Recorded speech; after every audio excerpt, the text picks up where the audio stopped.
Both print and electronic media పాత్రికేయ మిత్రులందరికీ నా హృదయపూర్వక ధన్యవాదాలు. వారు ప్రెస్ మీట్ను కూడా కాసేపు ఆపి నాకు ఇచ్చినటువంటి సురేష్ గారికి, నాకు ఈ హెల్ప్ చేసినటువంటి సతీష్ గారికి, నాయకులు లక్ష్మణ్ గారికి, మీ అందరికీ నా నమస్కారాలు. మిత్రులారా, ముందుగా ఎన్నో ఏళ్లుగా ఎదురు చూస్తున్నటువంటి ప్రభుత్వ అవార్డులు, నంది అవార్డులు, ఇవాళ తెలంగాణలో గద్దర్ ప్రజాయుద్ధం ఒక గద్దర్ అవార్డులు పేరిట సీఎం రేవంత్ రెడ్డి గారి గవర్నమెంటు ప్రకటించడం మామూలు ఆనందం కాదు, వెరీ వెరీ హ్యాపీ. అంటే ఇండస్ట్రీ యొక్క ఉనికిని గుర్తించి గౌరవించినందుకు సీఎం రేవంత్ రెడ్డి గారికి, వారి టీంకి నా నమస్కారాలు. అలాగే జాతీయ అవార్డు గ్రహీతలకి, పైడి సురేష్ గారు, జయరాజ్ గారి అవార్డుకి, కాంతారా గారి అవార్డుకి, అవార్డు గ్రహీతలందరూ కూడా ధన్యవాదాలు చెప్తున్నా.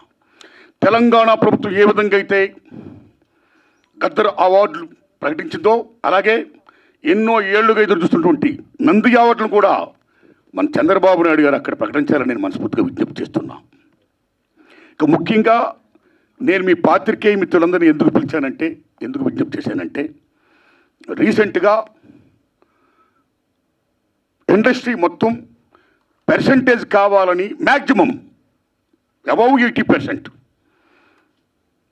అనే ఇష్యూ మీద చర్చలు జరుపుతూ both producer council and film chamber అనేక చర్చలు జరుపుతూ కొనసాగిస్తున్న దశలో ఎప్పుడు చర్చలు ఫలప్రదం అవుతాయా, ఎప్పుడు సినిమా ఇండస్ట్రీలో పర్సంటేజ్ సిస్టమ్ వస్తుందా అని ఎదురు చూస్తే నాలాంటి సగటు నిర్మాతలందరికీ కూడా తీరని విఘాతం జరిగింది. ఈ మధ్య రీసెంట్గా ఒక విషయం ఏంటంటే, హరిహర వీరమల్లు అనే సినిమాని ఆపడం కోసమే జూన్ 1 నుంచి బంద్ ప్రకటిస్తున్నారు, పర్సంటేజ్ కానీ ఇవ్వకపోతే అనే మాట రావడం అనేది చాలా దుర్మార్గం. It's a trash. అది ఉత్తిది, అది కరెక్ట్ కాదు, అందులో కుట్ర ఉంది, ఆ కుట్రదారులు ఎవరు తెలుసుకోవాలి అని స్వయంగా పవన్ కళ్యాణ్ గారు ఆఫీస్ నుంచి రావడం అనేది, స్వయంగా సినిమాటోగ్రఫీ మంత్రి దుర్గేష్ గారు మాట్లాడడం అనేది కరెక్ట్ కాదు. ఎందుకంటే మిత్రులారా, ప్రొడ్యూసర్ కౌన్సిల్ కానీ, ఫిల్మ్ ఛాంబర్ కానీ, అది సినిమా పరిశ్రమ యొక్క పాలనా సంస్థలు, ఆ రెండు సంస్థలు కూడా బంద్ ప్రకటిస్తామని ఇప్పుడు చెప్పలా. డిసిషన్స్ ఆర్ గోయింగ్ ఆన్ అని చెప్పారు వాళ్ళు. దట్ ఇంకో విషయం చెప్తున్నా మీకు, బంద్ అనేది ప్రజాస్వామ్యంలో ఒక బ్రహ్మాస్త్రం. ఎవరైనా బంద్ ప్రకటించే ముందు సినిమా ఇండస్ట్రీలో అకార్డింగ్ టు నామ్స్ 3 వారాల ముందుగా తెలియపరచాలి. ఇదిగో పలానా ఇష్యూ మీద మేము ఫైట్ చేస్తున్నాం, అది ఇంకా కొలిక్కి రాలేదు కాబట్టి మేము బంద్ ప్రకటించబోతున్నాం అనే విషయాన్ని నిర్మాతలకు 3 వారాల ముందు తెలియపరచాలి. This is norms, it's a preamble. 3 వారాల ముందు తెలియపరిస్తే రిలీజ్ డేట్ ఎవరు తెచ్చుకున్నారో, మేము రిలీజ్ డేట్ ఇచ్చుకున్నామండి, ఇంకో 2 వారాలు మేము రిలీజ్ చేస్తున్నామండి అని ప్రిపేర్ అయిన నిర్మాతలను ఇబ్బంది పెట్టకుండా ఉండడం కోసమే 3 వారాల ముందు తెలియపరచాలి according to norms. So June 1 bandh ప్రకటిస్తే, ఒకవేళ జూన్ 12 అంటే 2 వారాలు కూడా కాదు కదా, ఏ రకంగా మీకు హరిహర వీరమల్లుకి అది వర్తింపు చేస్తుందండి? అది కరెక్ట్ కాదు. పవన్ కళ్యాణ్ గారి మీద ఎవరైనా కుట్ర పండుతారు. తెలుగు చలనచిత్ర పరిశ్రమలో విశ్వవిఖ్యాత నట సార్వభౌమ ఎన్టీ రామారావు గారు, భారతదేశంలో ఎన్టీఆర్ మన తెలుగు జాతిని ఖ్యాతిని చేసిన మహనీయుడు. As a politician, as a CM, like this anything else. ఎంత గర్విస్తామో. తర్వాత మళ్ళీ మంచి గొప్ప పేరు తెచ్చుకొని ఈవేళ ఒక జనసేన పార్టీ పెట్టి ఈవేళ డిప్యూటీ సీఎం అయ్యారంటే వీఆర్ ప్రౌడ్ ఆఫ్ ఇట్. మన తెలుగు చిత్ర పరిశ్రమ మొత్తం అంతా గర్విస్తున్నది. Hats off to Pavan Kalyan garu. Chandrababu Naidu గారికి సెల్యూట్. మేము పవన్ కళ్యాణ్ గారిని ఏ రకంగా దుర్మానం కాము, కానీ పవన్ కళ్యాణ్ గారు ఆఫీస్ ఆ రకంగా కరెక్ట్ కాదు రావడం. ఓకే, వచ్చిందనుకోండి, ఇష్యూ వస్తే మహాత్మా గాంధీ ఏమన్నాడు, ప్రపంచ యుద్ధాలను కూడా చర్చల ద్వారా ఆపొచ్చన్నాడు ఆయన.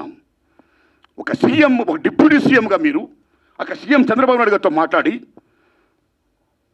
హరిహర వీరమల్లు అనే టాపిక్ మీరు ఎత్తకుండా, ఓకే మీ ఇండస్ట్రీ కష్టాల్లో ఉన్నప్పుడు రండి, మన సిట్టింగ్ చేసుకుందాం రండి, మాట్లాడుకుందాం రండి అని చెప్పుకుంటూ ఒక పెద్ద రోల్ ప్లే చేసి ఉంటే, ఒక చలనచిత్ర పరిశ్రమ బిడ్డగా మిమ్మల్ని మేము ఎంత గౌరవించేవాళ్ళం సార్. ఎంత బాగుండేది సార్, ఎంత బాగుంటుంది సార్.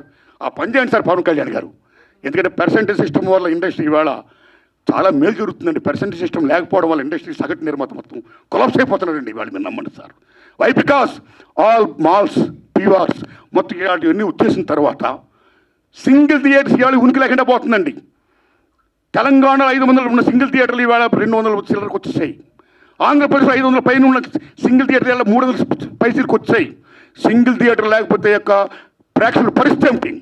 ఇవాళ మాల్స్లోని ఆటల్లోని ఇటువంటి చోకాటి థియేటర్స్లో రేట్స్ ఎంత ఉన్నాయి? ఇవాళ ఎంత పీపచ్చమైన రేట్స్. ఆడికి వెళ్ళి ఏదైనా పాప్కార్న్ తింటేనే 500 రూపాయల, డ్రింక్ 200 రూపాయల, టికెట్ మొత్తం 200, 300 ఇలాగ అనుకుంటే సగటు ప్రేక్షకుడు ఎక్కడ సినిమా చూడగలుగుతాడు? ఏ రకంగా వెళ్ళగలుగుతారు? ఇవాళ భారతదేశంలో సినిమా పరిశ్రమ అనేది సామాన్యుడికి వినోదం. అలాంటి వినోదాన్ని సగటు మనిషికి దూరం చేస్తుంది ఇవాళ బికాస్ ఆఫ్ దీస్ పాలసీస్. కాబట్టి సింగిల్ థియేటర్ని బతికించుకోవాలి, దానికి పర్సంటేజ్ సిస్టమ్ కావాలి. ఈ పర్సంటేజ్ సిస్టమ్ అనేది ఉప్పు నుంచి కాదండి. నేను ఎందుకు ప్రశ్న పెట్టానంటే since 25 years the issue is going on. ఈ పర్సంటేజ్ కావాలని కోరిన వాళ్ళు మేము కూడా ఒకటి, నేను కూడా ఒకనండి. ఆ రోజుల్లో మీరు నమ్మని మిత్రులలో కేఎల్ నాన్నగారు ఉన్నప్పుడే ప్రొడ్యూసర్ కౌన్సిల్ అధ్యక్షుడిగా మేము విజ్ఞప్తి చేశాం. కాలా సి కళ్యాణ్ గారు ఉన్నప్పుడు విజ్ఞప్తి చేశాం. కాలా కిరణ్ గారు ఉన్నప్పుడు విజ్ఞప్తి చేశాం. కాలా అలాంటి దశలో మీరు నమ్మండి, ఇదే ఫిలిం ఛాంబర్ ముందు టెంటలు వేశాం.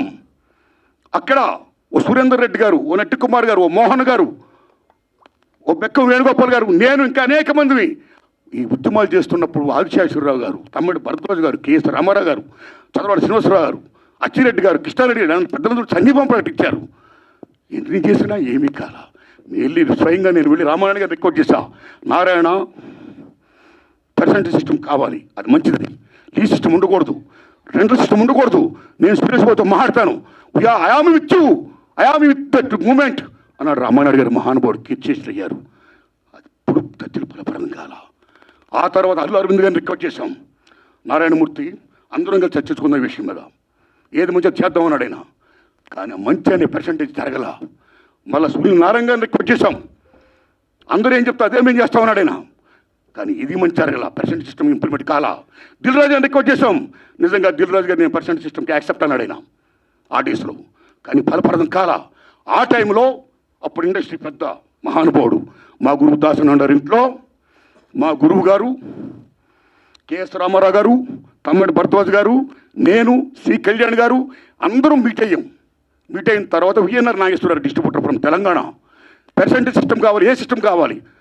ఆక్యుపేషన్ పర్సెంటేజ్ కావాలని కొందరు, 50-50 కావాలని కొందరు, ఇలా రకరకాల మాడుతున్నప్పుడు ఇది తప్పకుండా తేలుతాం. ముందు పర్సెంటేజ్ సిస్టమ్ పెట్టాలి, రెండు సిస్టమ్ ఉండకూడదు, లీజ్ సిస్టమ్ ఎత్తేయాలి అనే దాన్ని ముందు మీరు తీసుకురండి అని మేము విజ్ఞప్తి చేస్తే మా గురువు దాసనారాయణ దాన్ని యాక్సెప్ట్ చేశారు, ముందు తీసుకుని వెళ్ళారు. కానీ ఫలప్రదం కాల, ఇంప్లిమెంట్ కాల. లేటర్ ఆఫ్ ఇండస్ట్రీ పెద్ద చిరంజీవి గారి దగ్గరికి వెళ్ళాం. ఇది ఇష్యూ మీద రైజ్ చేశాం, విజ్ఞప్తి చేశాం. టికెట్స్ రేస్ పెంచుద్దని చెప్పడం విషయంలో కానీ ఈ ఇష్యూలో కానీ ఆయన కృషి చేశాడు. మరీ ఫలప్రదం కాల. So this is a very big issue. Since 25 years this percentage system is going on. The issue is going on, not clearing. అది కావాలి. అలాంటిది ఇవాళ పర్సెంటేజ్ సిస్టమ్ కొలుక్కొచ్చే దశలో హరిహరి వీరమ్మలకి దీనికి ఒక లింకప్ పెట్టి ఏం సంబంధం అండి? ఏమీ సంబంధం లేదు.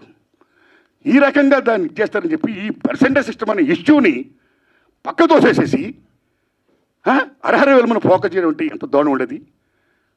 అది కరెక్ట్ కాదండి. అందుకని నేను మనస్ఫూర్తిగా ఇది ఫీల్ అయ్యే నేను చెప్పడం కోసమే నేను విజ్ఞప్తి చెప్తూ పవన్ కళ్యాణ్ గారిని విజ్ఞప్తి చేస్తున్నా, నేను చంద్రబాబు నాయుడు గారిని విజ్ఞప్తి చేస్తున్నా, దుర్గేష్ గారిని విజ్ఞప్తి చేస్తున్నా. పవన్ కళ్యాణ్ గారు మాట చెప్పారు, ఇండస్ట్రీ వారు వచ్చి గవర్నమెంట్ ఏర్పడ్డ వెంటనే వచ్చి పలకరించవచ్చు కదా, మర్యాదపూర్వకంగా కలవచ్చు కదా అన్నారు. శభాష్, కలవాలి రాజులు, మీరు కలుస్తాం. కానీ ఒక విజ్ఞప్తి చేస్తున్నాం. పూర్వకాలంలో రాజుల దగ్గరికి ఏదైనా ప్రజలకు సమస్య వచ్చినప్పుడు ధర్మగంట కొడితే లోపలికి వెళ్ళేవారు. దాని బిఫోరే రాజులే ప్రజల దగ్గరికి వెళ్ళేవాళ్ళు, రచ్చబండ పెట్టేవారు. మీ ప్రజలకు ఏం సమస్య ఉంటే రండి చెప్పండి అని అడిగేవాడైనా అక్కడక్కడిగా తీర్పులు చెప్పేవాడు, సాల్వ్ చేసేవారు, ప్రజలకు మేలు చేసేవాడైనా. ఇదిగో మా ఊరికి చెరువు కావాలి, మా ఊరికి విద్య కావాలి, మా ఊరికి వైద్యం కావాలి, లైక్ దిస్. అలాగా మీ మినిస్టర్లు కూడా అయిన వెంటనే ఇండస్ట్రీని పిలిచి రండి, మీకేం సమస్యలు ఉన్నాయి, నేనేం చేయాలి, మేమేం చేయాలి అని చెప్తే మేము కూడా ఎంత ఆనందపడేవాళ్ళం అండి. మేము మీ బిడ్డలు అండి, చిల్డ్రన్ ఆఫ్ ది స్టేట్. మేము మీకు ఓట్లు వేసిన వాళ్ళమి, మిమ్మల్ని లెక్కించిన వాళ్ళమి, మీ బిడ్డలం మేము. You must be respect the people the same time who must respect the government. It's vice versa. So my humble request, దయించి ఈ పర్సెంటేజ్ సిస్టమ్ పక్కకి పెట్టేయకుండా పర్సెంటేజ్ సిస్టమ్ అనేది మెయిన్ ఇష్యూ కాబట్టి. ఎందుకంటే ఆల్ మాల్స్ ఇవాళ ఆక్యుపై చేసి 50% దే ఆర్ టేకింగ్. కార్పొరేట్ సెటప్తో కూడుకుని ప్రైవేట్ సంస్థలు ఏమైతే ఉన్నాయో ఆ కార్పొరేట్స్ అందరూ కూడా వాళ్ళు they are getting 50%. But single థియేటర్కి ఏమైంది? సింగిల్ థియేటర్ అందరూ మనవాళ్ళు, ఇక్కడవాళ్ళు, ఓ ఫ్యాషన్తో కట్టుకున్నవాళ్ళు, ఈ తల్లిని నమ్ముకున్నవాళ్ళు.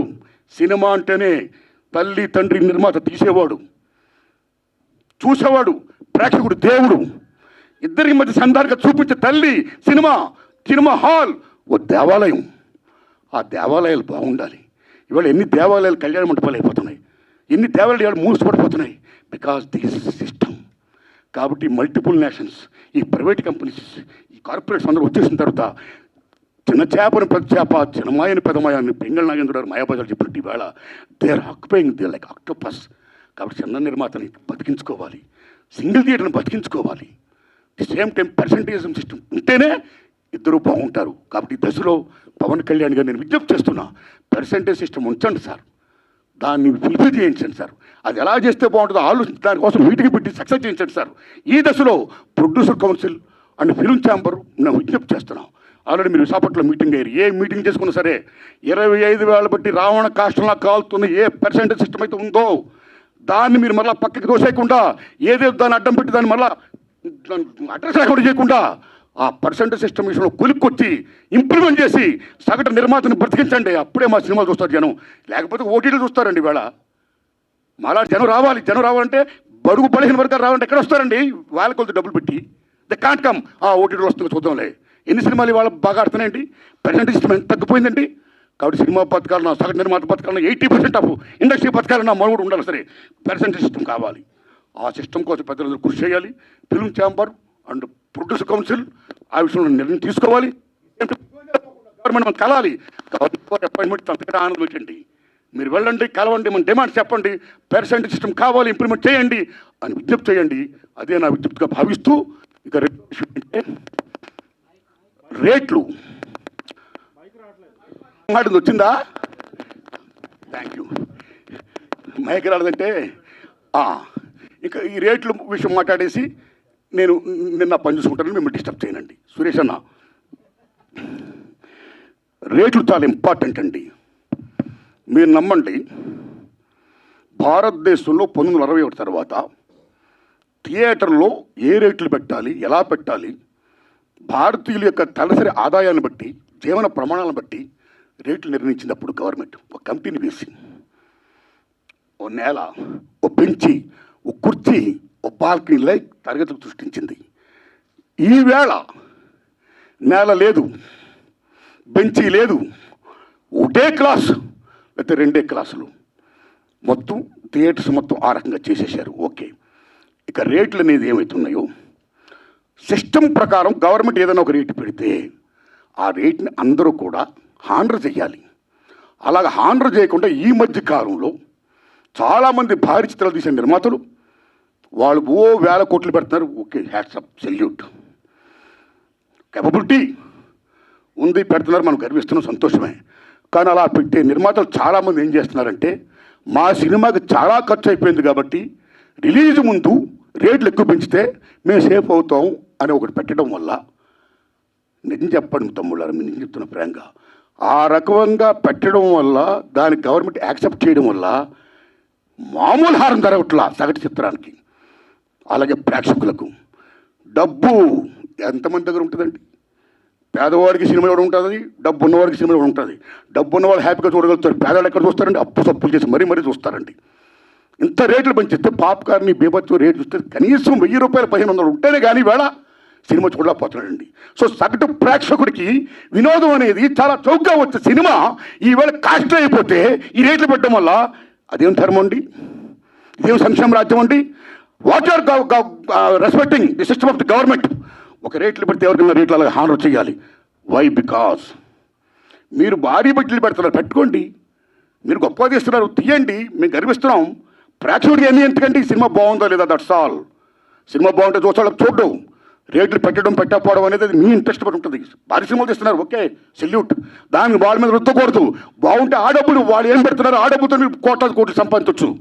ఉదాహరణ, హాలీవుడ్లో 10 కమాండ్మెంట్స్ సిసిల్ పెట్టి ఇమ్మీడియట్ తీశాడు ఆయన.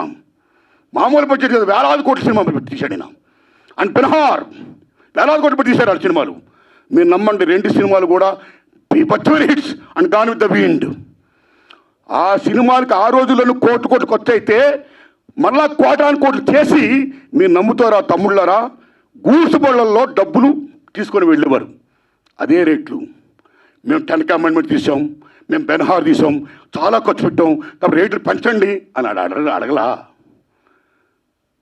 కమ్ టు హిందీ ఫీల్డ్, కేఎస్ఎఫ్ మొగలేజాం అని జీపీ సిప్ గారు షోలే. మామూలు సినిమాలో మొగలేజాం మీరు నమ్మండి 9 years తీసాడేనా. అప్పు సప్పు తీసి మొత్తం పేపర్ మామూలు బడ్జెట్ కాదు.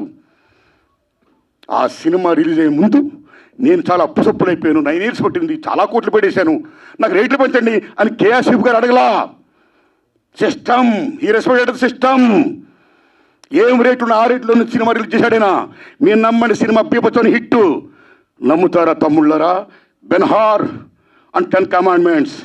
గూడ్స్ బళ్ళల్లో డబ్బులు లాభాలు తీసుకుని వెళ్తే లారీల్లో లాభాలు తీసుకుని వెళ్ళాడు కేఎస్ఎఫ్ గారు. మొగలైజాం అంటే సినిమా బాగుంటే లాభాలు వస్తాయి, మీరు 2 కోట్లని పెట్టండి. So come to Telugu field. Lava Kusa Shankar Reddy garu తీశారు. 5 ఏళ్ళు పట్టింది, నాకు 5 ఏళ్ళు పట్టింది, నాకు చాలా ఖర్చు అయిపోయింది అని శంకర్ రెడ్డి రేట్లు పెంచుకొని అడగలా. సినిమా రిలీజ్ అయింది, మీరు నమ్ముతారా. 5 years పైన సినిమా. ఇప్పుడు దాకా లవ్ కుశ మిత్ర హిట్లే తెలుగు సినిమా ఇండస్ట్రీలో. ఆయన అడగలా డబ్బులు, రేట్లు పెంచుకొని అడగలా. ఏ రేట్లు ఉన్నాయో ఆ రేట్లోనే ఆయన సినిమా రిలీజ్ చేశాడు. మీరు నమ్ముతారా తమ్ముళ్ళరా. ట్రక్కుల్లో లాభాలు వచ్చాయి, బళ్ళల్లో డబ్బులు వచ్చాయి. షోలే జీపీసీ గారు అడగలా, ట్రక్కుల లాభాలు తీసుకున్నాడు ఆయన. కాబట్టి సినిమా బాగుంటే జనం వస్తారండి. మీరు ఇలా రేట్లు పెంచేసుకుంటా ఒక 1 week ఇలా చేసేసి మళ్ళీ మానేస్తా. థియేటర్ నేను ఆటో మీద ట్రావెల్ చేస్తున్నప్పుడు తమ్ముడు మన సినిమా చూసేవాళ్ళ, తమ్ముడు ఏ సినిమా చూసామంటే సినిమా చూడాలి ఉందండి, కానీ చాలా రేట్లు పెట్టేశారండి ఫస్ట్ వీక్. నా ఫేవరెట్ యాక్టరే కానీ డబ్బులు లేవు, అప్పు చేయాలంటే కష్టంగా ఉంది, చూడలేకపోతున్నానండి. ఆ రకంగా ఎంత డ్యామేజ్ అవుతుందంటే సినిమాకి. ఇప్పుడు ఎందుకంటే రేట్లు పెంచుతారు. ఒక నామ్స్ ఉన్నాయి. You must respect the norms, you must respect the system. And అన్నింటినీ మించి సంక్షేమ రాజ్యం ఉంది. ఏ సగటు ప్రేక్షకుడు ఉన్నాడో ఆ సగటు ప్రేక్షకుడు భారతదేశంలో సినిమాయే వినోదం. ఆ వినోదం దూరం చేయకండి ఈ రకంగా పెట్టి.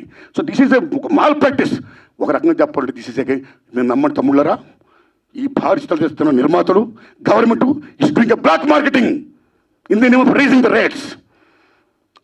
కరెక్ట్ కాదు. అలా పెంచకుండా అందరికి ఒకలా సిస్టమ్ పెట్టి సగటుని మాత్రం బతికించి పెర్సెంటేజ్ సిస్టమ్ కాపాడండి. అది వచ్చినట్టు చెయ్యండి. ఆ రకంగా మీరు అందరూ పెద్దలందరూ కూర్చొని మాట్లాడుకొని మేలు చేయండి. ఇది నా విజ్ఞప్తి. Thanks a lot. ధన్యవాదాలు అండి మీకు. Thanks a lot.